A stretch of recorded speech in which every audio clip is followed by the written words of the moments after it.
Okay, hello. So, hello students. So, today I will discuss the multidimensional array. Okay.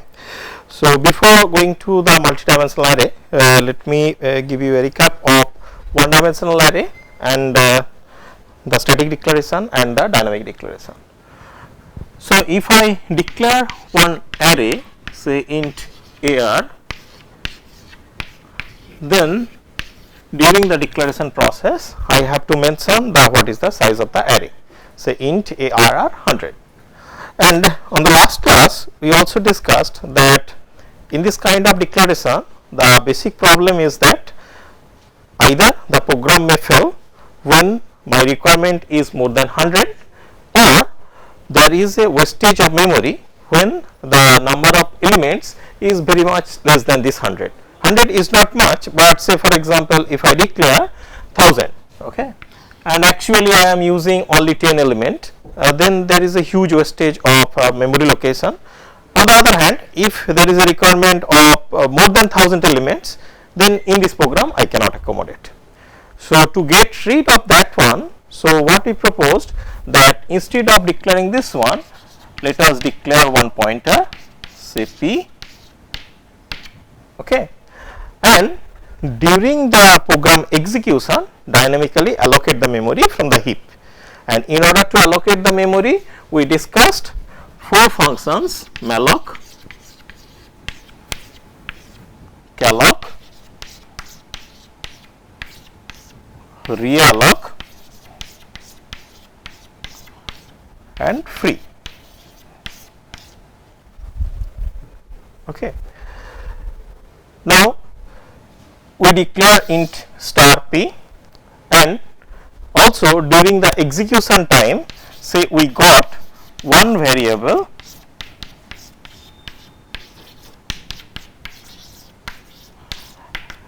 and I need to declare an array of size exactly n. So, if it is so, then what we used to do is p equals to this pointer, then we will do one typecast here followed by malloc, then the byte size required for us, and the format for malloc is that if it is n multiplied with size of int.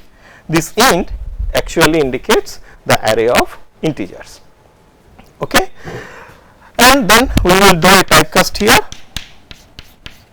int star, and that completes the process. So, p equals to int star malloc in multiplied with size within parenthesis int. So, instead of writing size of int, if we know definitely that how many bytes are required to store integer, then directly we can write that here, but in order to make it more generic, it is always a good idea to use this size of function and size of then int, I can write that one. So, this is the static allocation, this is the dynamic allocation, and this is for one dimensional array. Now, we wish to extend this idea for multidimensional array. Let us first do it for two dimensional only. Okay. And regarding the use of this calloc, realloc or free, we discussed on the last class, and today we will also discuss that one when we will go for dynamic memory allocation for multidimensional array. So, here is one instance of multidimensional array which indicates that there is a matrix like of information. Okay. So, if I draw one simple one on the board, not exactly what is given in the slide. So, slide you can see that one. So, if I draw say 4 by 4 matrix, okay.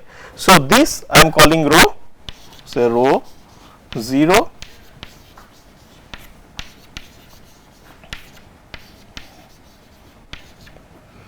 this is column,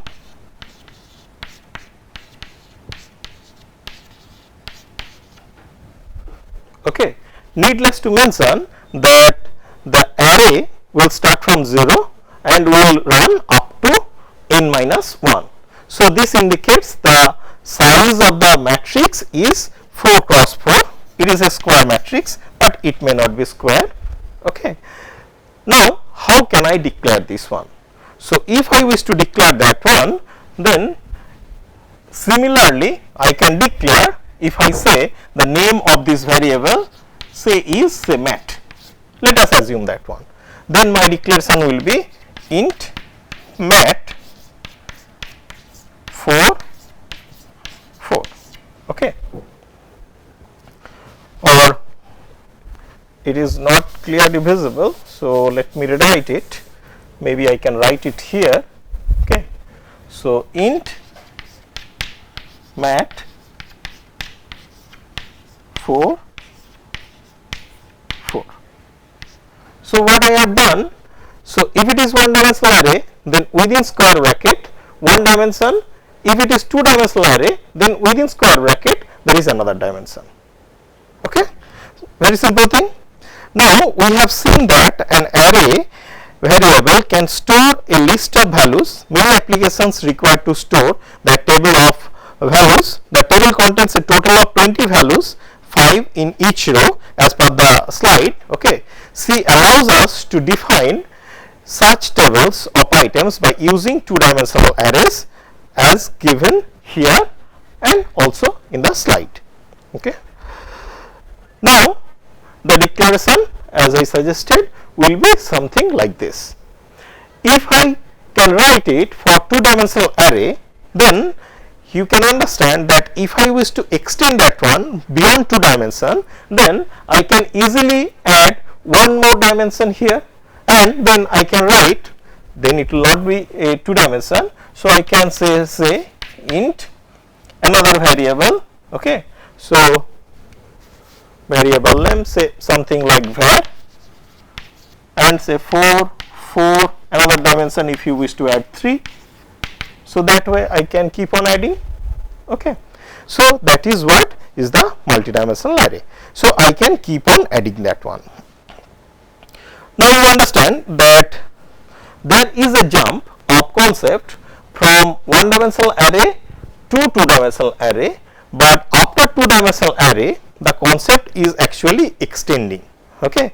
That is why for today's discussion we will focus on two dimensional array, but time to time I will also point out that if I am interested to extend two dimensional array to 3 dimensional, more dimensional, or in general n dimension, then what I can do or how I can do that one. Okay. So, let me erase this part.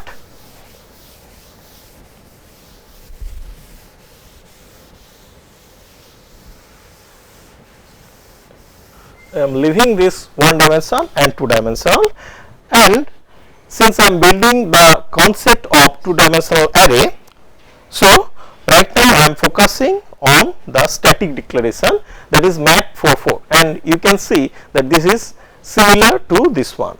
So, this is similar to one dimensional array, two dimensional array, and during the compilation process the memory will be saved.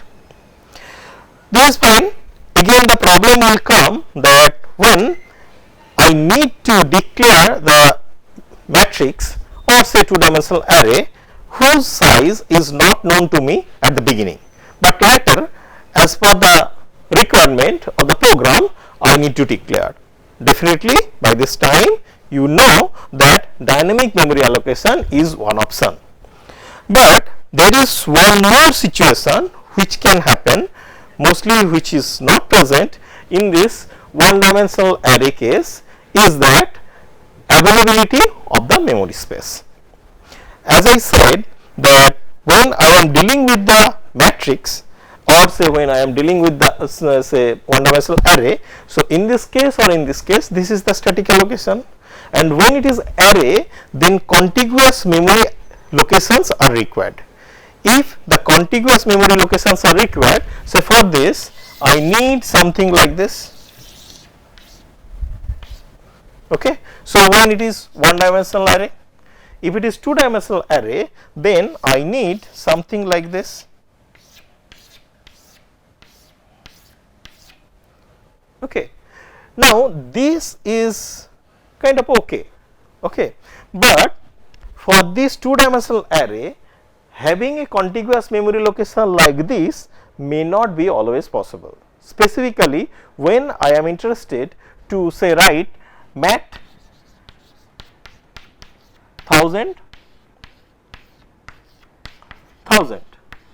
So, the dimension of the matrix is 1000 cross 1000, which means this is 1000 this way and this is 1000 this way. That is a huge chunk of memory which is required for contiguous location. Okay. So, that may create some problem. For that one also dynamic memory allocation will be useful. Okay. Well, I will go to that one, but before that the simple thing, if say one matrix I have declared like that way, then how I can access that one, right. Now, if this is my array, then what I can do? I can write say for I equals to 0, I less than 1000, I plus plus, okay, and ARR I is some value. Let me assume that I plus 20. I am assigning that one, right. And when I am printing, then I can print say printf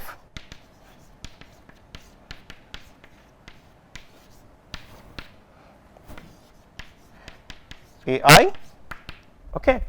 And if say this is not an assignment statement, but I am interested to take an input from the terminal or from a file we will discuss later, then I can modify this one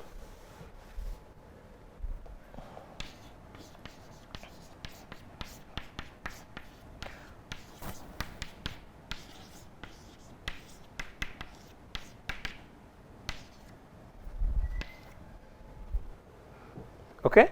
In the last case also actually this brace will be there, okay. Now, this scanf actually read the element and store it into AI, okay, and this printf will print from AI. The difference is that this index or the subscript which is present for array, but if it is not there, say if it is the situation A, okay, then this is similar to the situation say when say this is the an integer, okay. Now, this ARR, okay, so let me correct it to make it similar to this. So, ARR actually I, and here also it will be ARR I.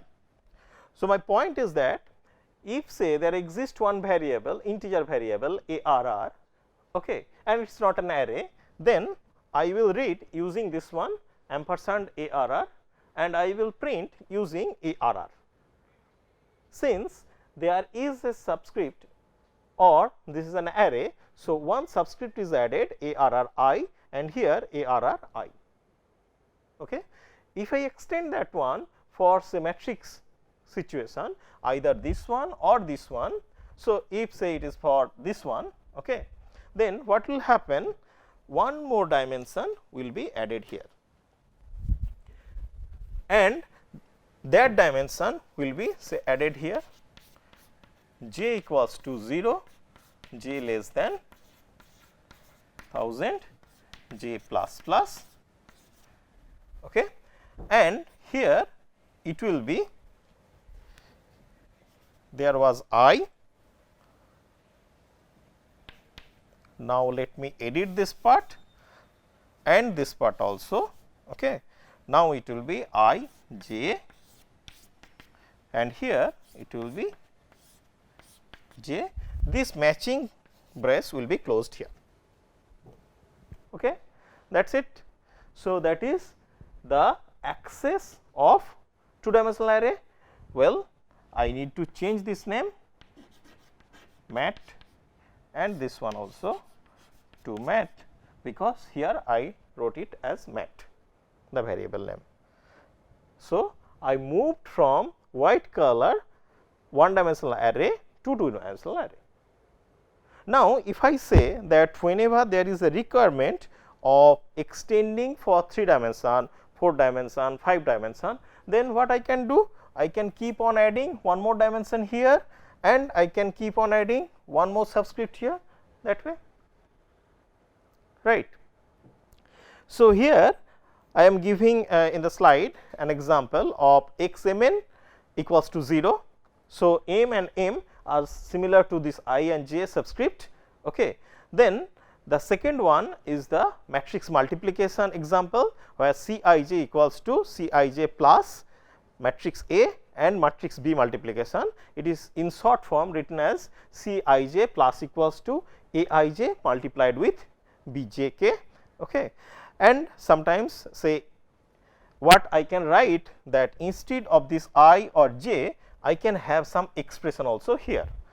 So, it is telling, since I have some colorful chalk, I can use that. So, instead of, okay, it is green, it will not display here. So, instead of say I, if required, okay, I can write say something like I multiplied with 3, that is possible. So, this expression is fine as long as this expression will evaluate to some integer value. Please remember that this index cannot be a fraction value. Okay. So, multiplication is not a problem, addition, subtraction, addition is also not a problem, subtraction may be problem, or even this multiplication or addition may be problem when I can ask you the question and the answer will be, say I am multiplying I multiplied with 3 and say when the value of I say will be 1000, then this multiplication will be 3000, but as per my declaration the index varies up to 1000 in both the cases. So, this 3000 will go to some location that memory is not allocated for me. So, that is an illegal access, I cannot have the access and program may fail, and most of the time it will give you some fault which is called as the segmentation fault, with that it will fail. Similar to that, I can do I plus 3, that is not a problem, but I have to make sure this I plus will never go beyond the range of this one. Okay. I can do I minus 3, but I have to make sure that this minus 3 never go less than 0.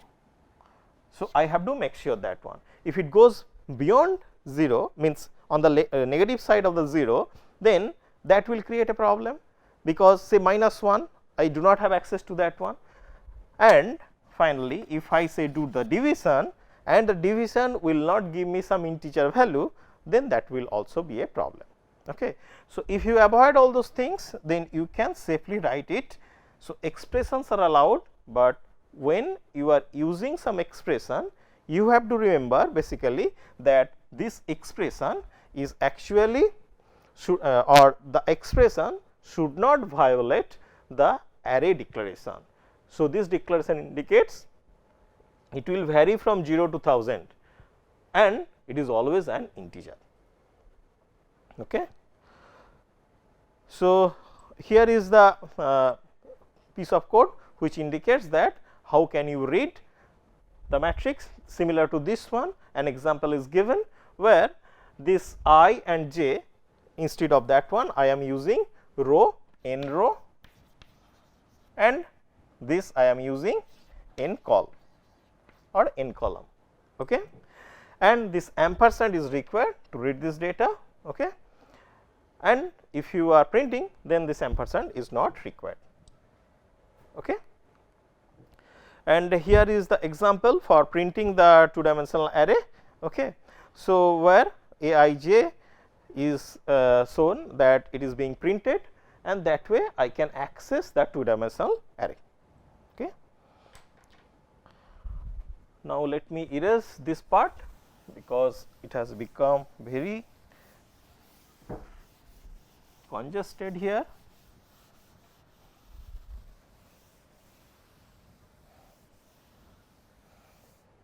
Okay. So, to summarize what we have discussed, that we are moving from 1-dimensional array to multidimensional array. For the sake of simplicity, we are assuming that multidimensional array indicates 2-dimensional array only, okay. But there is a provision that 2-dimensional array can also be extended. As of now, we have discussed about the static declaration of the 2-dimensional array, where the static declaration of 1-dimensional array is AR 1000 and static declaration of 2-dimensional array is 1000 within square bracket. And if it is a matrix kind of thing, then and also it is looking like, so I can say this is the row and this is the column. So, lot of questions will come and I will keep on answering that one, but I can ask you that whenever say I am accessing some memory location I and j, okay, then or say I am assigning some value here, say 100, okay, then what is the set of instructions is being executed. So, in order to give a hint that when say I am writing ARR I and 100, then what it used to do, using the concept of the pointer on the last class what we have discussed, this ARR indicates the base address, okay. Then with the base address I am basically adding this index I, and when I am telling that with the base address I am adding the index I, then this addition indicates that this base address will be incremented by I number of elements of type integer. So, if I say that ARR is 2500, okay, and this I is say 4, then ARR plus I does not indicate 2500 plus 4, okay.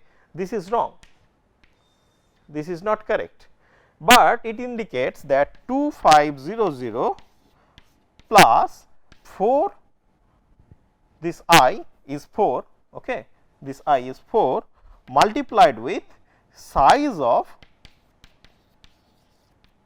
this integer, right. If you say that it is true, then my question is, when I am assigning mat I is equals to 100, then what is the address? So, that is a question and one interesting question. So, in this case also, this mat ij, for this mat ij, this mat is definitely we have some base address, right, base address. Now, with this base address what is been added? So, here we have two subscripts I and j. If only one subscript is there, then I can write I. If it is not, then how many? Okay. So, in order to answer that one, so let me erase, but I believe that you can remember the situation. Okay.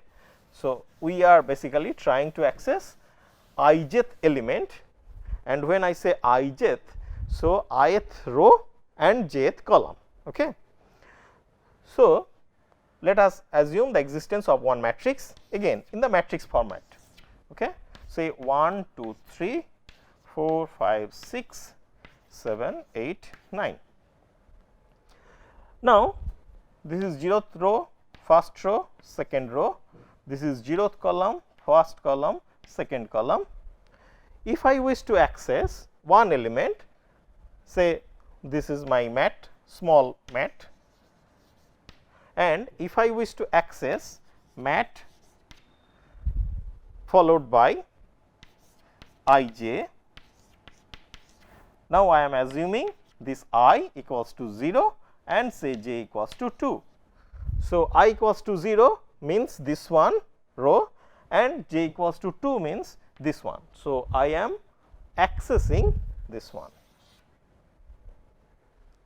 right. Or another situation is that I am accessing say 1 and I am accessing say another one, which means this element. So, how can I access that one? So, before going to that one, I am giving one clue to you that although it is a 2-dimensional or multidimensional array, but in C it is stored as a row measure. So, row measure means first this row is being stored, followed by this row is being stored, followed by this row is being stored. Now, if it is the case, then perhaps your life is easy to calculate that when I am accessing this one, then what will be the address, when I am accessing this one, then what will be the address.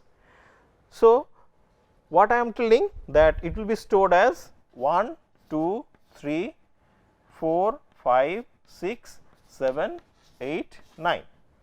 Now, this is my row 0, this is my row 1 and this is my row 2. When I am telling 3, then my matrix I is 0 and j is 2. So, 0, 1, 2. Okay. Now, when I am telling this 5, then 0, 1, 2, 3, 4. Okay. How this 4 is coming? You keep on thinking that one, but we will come to that one after some time.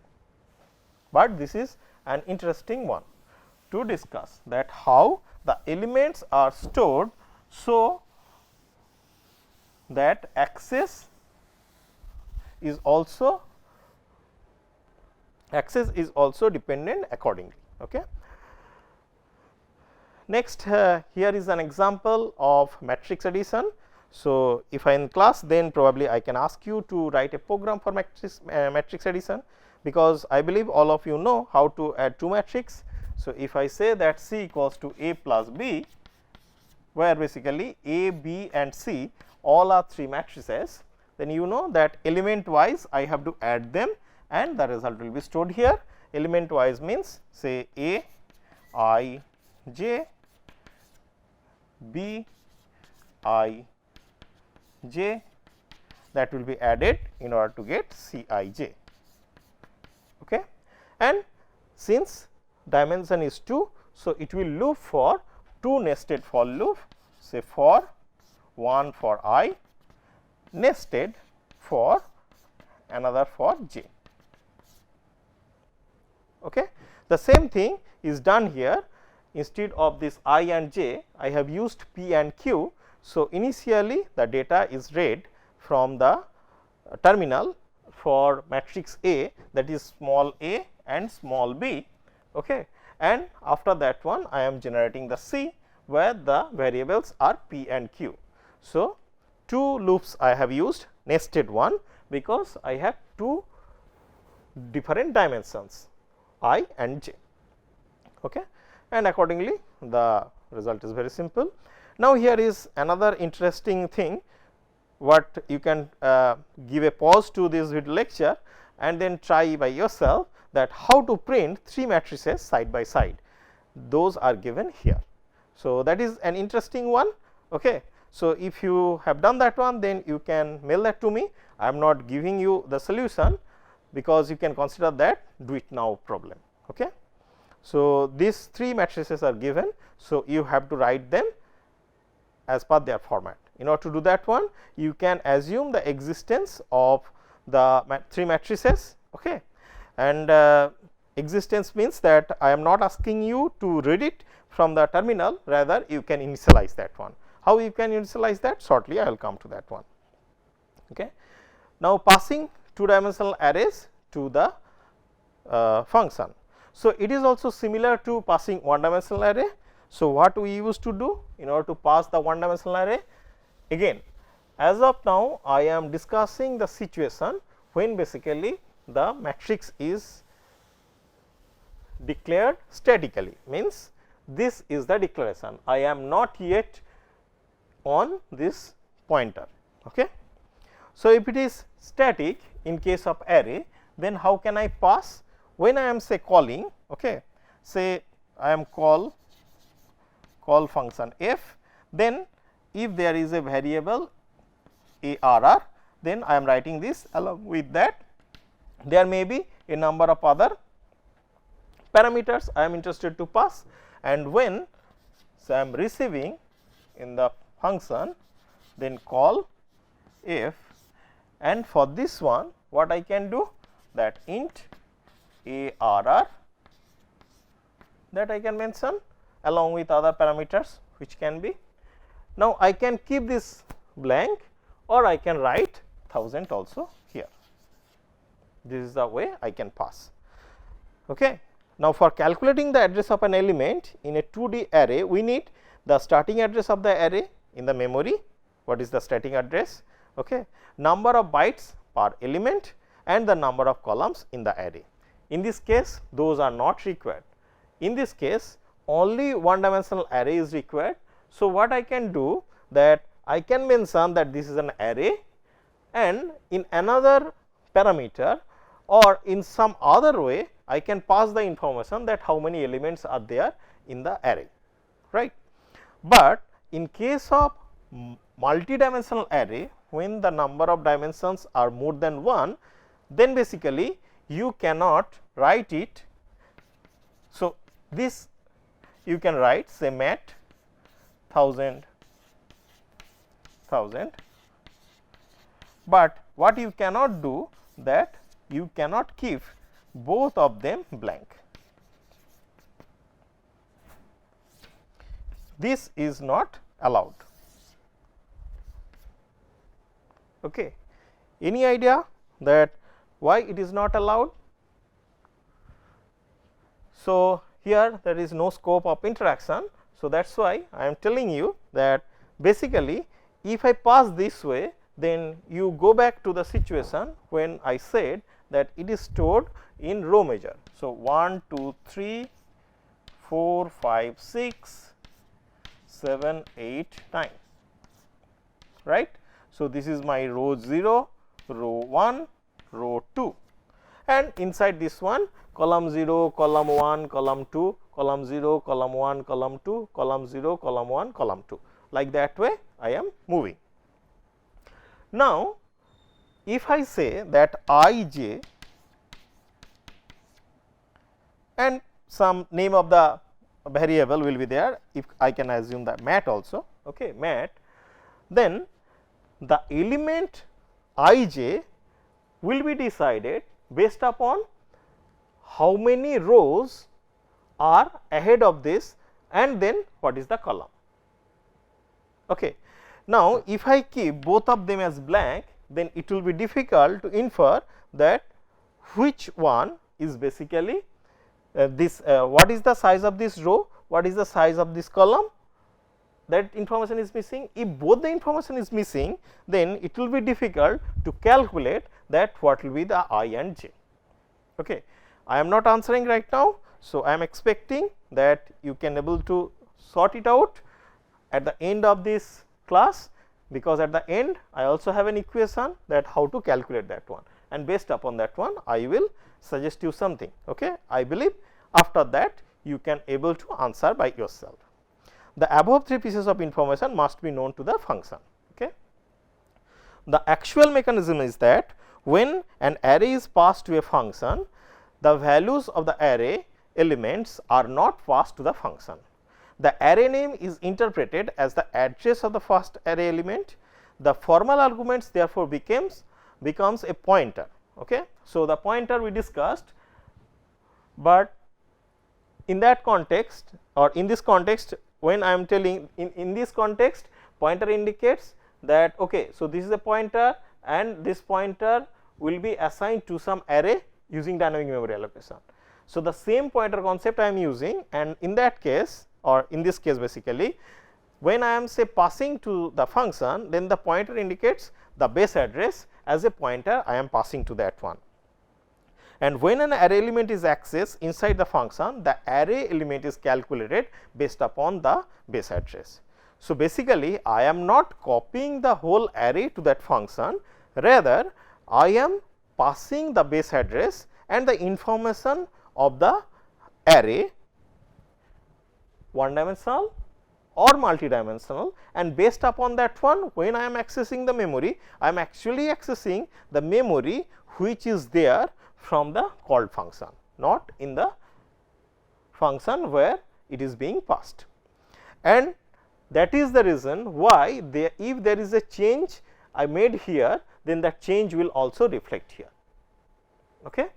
Again, what I am explaining it here is that say I am passing one array,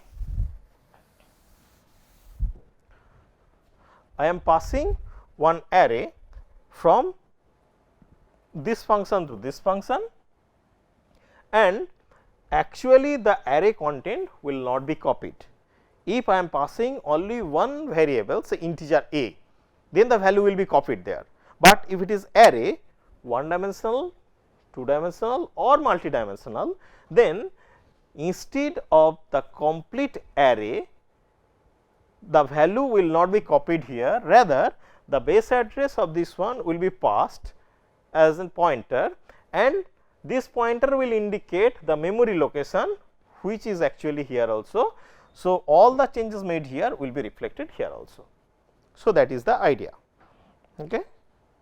So, here is one example of two dimensional array, and you can see that the final one is given. So, which means that if mat this one, so either I can declare mat 1000 and 1000 when I am calling here.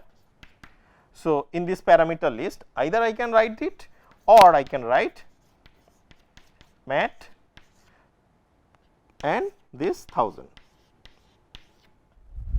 So, what is the advantage? You see that if I mention this one, okay, so one thing I can keep silent, and if I keep that silent, then what will happen, that this number of column is actually indicating this one. So, 1000 element followed by 1000 element followed by 1000 element. So, 1000 element is a list, and some number of 1000 elements are written one after another. Now, if it is one dimensional array, then some number of integer elements are written here. So, when I am keeping this as blank, then I am telling that some number of, so that some number that is not mentioned, okay, but that I can leave it up to the up to here, that some number of elements are written one after another. In this case, writing this was the problem, because I do not know how many numbers, but if I write this way, then in C, as I mentioned, it is a row measure representation. Row measure means that first row will be stored, followed by second row, followed by third row, followed by fourth row, that way it will keep on going. And if it goes like that way, then the situation is that in order to store the first row, when I say that first row followed by second row, all the columns of the first row is stored, followed by all the columns of the second row is stored, like that it is going. Now, if I assume that all the columns are one single entity, then one single entity, another, another, another, or I can write it is the array of 1000 integer array. So, array of the array. So, this is the first array, this is the second array. So, this array I am keeping unknown, indicating 1000 element followed by 1000 element followed by 1000 element, like that it will keep on moving. Okay. So, that is why I can keep one as unknown or both as known, but I cannot keep both as unknown. Now, if I extend to multidimensional, then I can keep at most one as unknown. You think that which one? So, is it the case always the first one or the last one, or any one is possible? You think about that. Okay. Now, here is a nice example program for matrix transpose. So, let me write that here, and now I am erasing everything.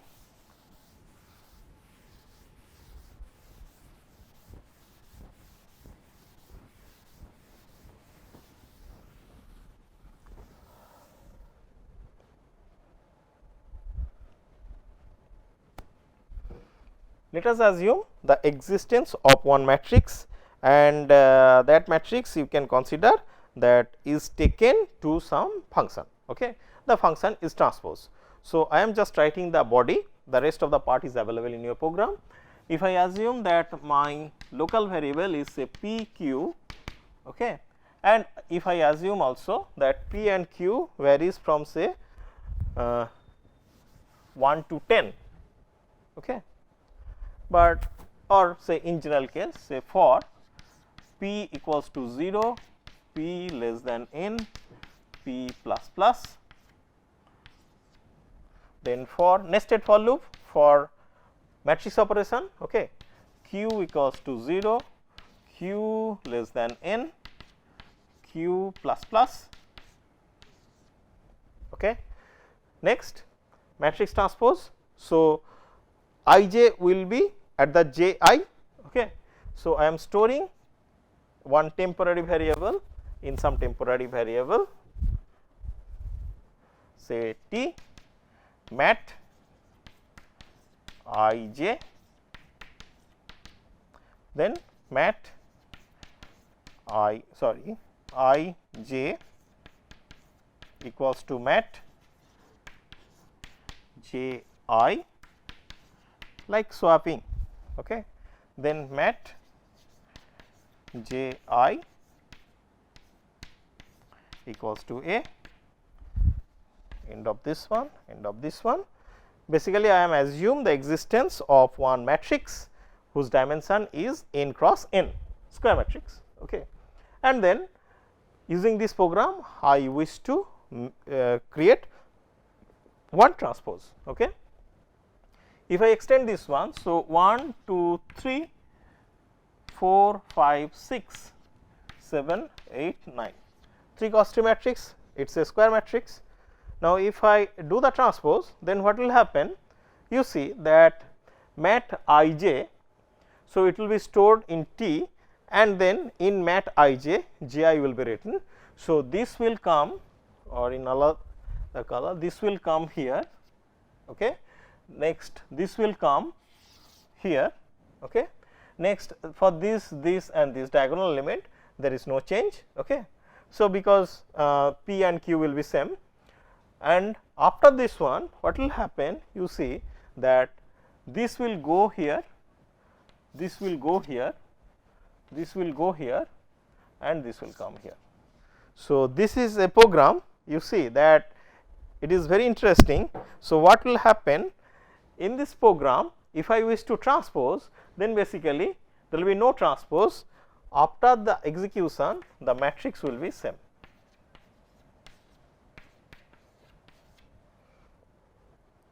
Okay. So, again at this position I request you to give a pause to this video lecture, because solution will come in the next slide, and think that what changes you need to do, so that this program can give you a matrix transpose, because transpose means what I wish to do, that this 1, 2, 3 will come here. So, it will be 1, 2, 3, now this 4, 5, 6 will be 4, 5, 6, then 7, 8, 9. So, this one is correct and this one is wrong, because this is same as this one. Okay. Now, the solution is in the next slide, which says that actually for these diagonal elements you need not have to do anything, right. And transpose means 2, 3, 6 will come here and this will go there, or upper triangular will come to lower triangular, or lower triangular will go to upper triangular. Exclusive or means either this will come or exchange, or this will go. Now, by this, when both the loops are running from 0 to n, then in one step it is coming here, say following the yellow color, and in the next step using the violet color link it is going back. So, that way I am getting the same matrix. So, what is the changes required? Here you make a change, so that P will, when P will run from 0 to n, it will run from either P through n or P plus 1 through n. If it is P through n, then it will go from here, or you can focus only on this. Okay. So, multidimensional array, how can you add more than one dimension? I discussed that one. So, you just keep on adding within square bracket one more dimension, that is it. But how long? So, as long as the memory supports, or as long as your requirement is. Okay. Now, here is an exercise for you, write a function to multiply two matrices of order m cross n and n cross p respectively. I think you can do that one. Okay. Now, here is another homework, you can try them out, that read the number of persons from the user. Okay. Read the first name of each person and then alphabetically sort their names, print the sorted list. And while doing this one, I will insist not to use any string functions, rather use the characters. But well, you can use string only when you are reading the name. Just to give you a hint, the situation is that when say you are reading the names, then the name is not a character, it is a string. String means it is an array of characters, and when it is an array of character, so if there are n number of persons, so it will be a two dimensional array, something like say character name, so 100, and you can consider 30. So, I said the first name. So, here this 100 indicates that the number of students present, and this 30 indicates that number of characters in a name. Okay. And you can print the sorted list. Okay. So, multidimensional array initialization similar to one dimensional array initialization, only thing is that there are two ways you can do. So, two examples are given, either you give them one after another and assuming that row measure ordering it will be taken, or as a matrix you can also provide the example 1 and example 2 is given to you. Okay. So, here is the 2D array to 1D array. So, one 2D array is given and its row wise presentation is given to you and the column wise presentation is given to you. In C generally row wise presentation is there, in Fortran it is column wise presentation. You need to know that in which language what kind of presentations are there, and based upon that one basically you can decide that how you can program it efficiently. And why it is required? Because chunk of memory is required in case of multidimensional representation, but if it is one dimensional then mostly it is available the memory location. And 2D array of size, say here I am asking you two questions. So, 2D array of size 50 cross 50 is available, but not 1D array of size 2500. Is that possible? Or other way, 1D array of size 2500 is available, but not 2D array of size 50 cross 50. Is that available? So, you can think of that, which one is available and which one is not. So, here is the array representation in C. So, that also we have discussed. Okay. And the 2D array representation in C. So, where the row 0, row 1, row 2, that row wise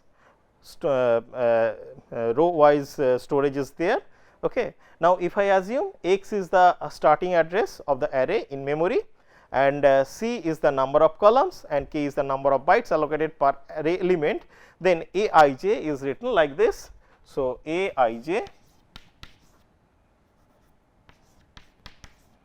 is written. So, the base address x plus I multiplied with C plus j, okay, and after that one I am multiplying with k. So, as per the slide. So, what is C? Number of columns. What is k? Number of bytes allocated per array element, and what is j? The column number. Okay. And from here, okay, again can you answer that when say I am passing a matrix and I am say mentioning this one, then I am telling that this is not allowed. Okay. But so, this is not, when I am writing say this one and this one, then I am telling that this is allowed. And of course, if I mention both as 1000 or both the dimensions, then that is also allowed. So, if I mention this one, so is that possible for you to answer from here? Okay. Now, the problem is still there, that write a C program to multiply two matrices when I do not know initially that what is the dimension of the matrix. Okay. And another is that write a C program to multiply the large matrices. Okay. So, in the next class we will start from these two problems. Okay. Thank you.